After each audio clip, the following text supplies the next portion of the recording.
मेरा नाम साक्षी यादव है। मैं क्लास 11 B2 की छात्रा हूँ। मेरे स्कूल का नाम स्वामी विवेकानंद इंटर कॉलेज सहारौरिया है।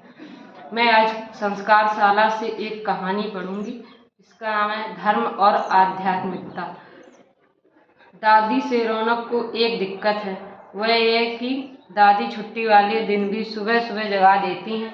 वे भोर से ही घंटी टुनटुनाने लगती हैं। मम्मी पापा ने घर के एक कोने में एक छोटा सा मार्बल का मंदिर बनवा दिया।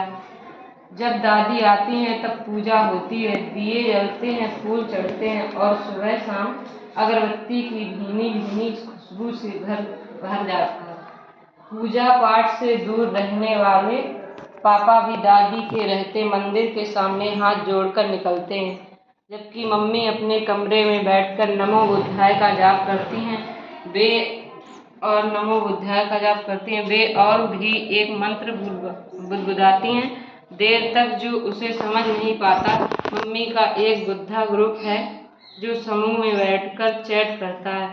राशि और रौनक दोनों ही इन सबसे दूर भागते रहे। राशि ने मम्मी से एक दिन साथ बैठने को कहा तो उससे स्पष्ट मना कर दिया और कहा, मैं नहीं मानती ये सब।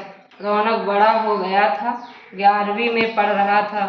उसमें परिपक्वता आ गई थी तो वह दादी के दबाव देने पर उनसे कुछ नहीं कहता था, लेकिन मम्मी से उलझ जाता।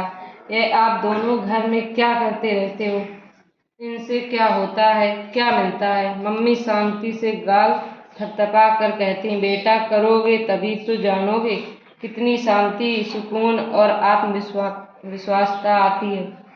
मेरा रास्ता स्पिरिचुअल आध्यात्मिक है। मैं ओम का जाप भी कर लेती हूँ और बुद्ध का भी। दोनों से मेरे भीतर इंथैपी और पेंसिस आता है। दादी माँ को घंटी बजाने से क्या मिलता है? मैं नॉन बिलीवर हूँ। बेटू, आप किसी चीज को तब खारिज करें जब उसे पूरी तरह समझ लें। आपको अभी कोई जानकारी नहीं। आप छोटे थे तब हम आपको बाल राम, बाल कृष्ण और अर्धनारीश्वर बनाकर मंच पर उतारते थे। रौनक को इस बातचीत से दिलचस्पी नहीं आती है, वह बहस में पढ़ना नहीं चाहता। मम्मी दोनों के कमरे में पहुंचकर अपनी बात पूरी करती हैं। आप उतने भी बच्चे नहीं रहे कि अनुशासन, करुणा, अहिंसा, दया, कर्तव्य, निर्वहन, आज्ञा पालन, क्षमा करना और मर्यादा को ना समझ सके। इन रास्तों के जरिए उन्हें अपने अंदर खोजना होगा।